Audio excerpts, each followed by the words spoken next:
నా పేరు వసంతరావు అండి. నేను విశాఖపట్నం నుంచి వచ్చాను.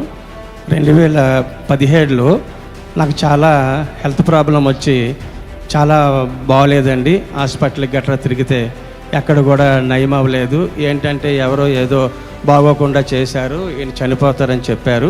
అప్పట్లో 2017లో మున్సిపల్ కార్పొరేషన్ స్టేడియంలో అయ్యగారు మీటింగ్స్కి వచ్చినప్పుడు అయ్యగారు ప్రార్థన చేసినప్పుడు నేను పడిపోయానండి. స్టేజ్ మీద తీసుకెళ్ళాక ప్రార్థన చేశారు. అప్పటి నుంచి బెల్లంపల్లికి ప్రతి సంవత్సరం వస్తూ ఉన్నాను.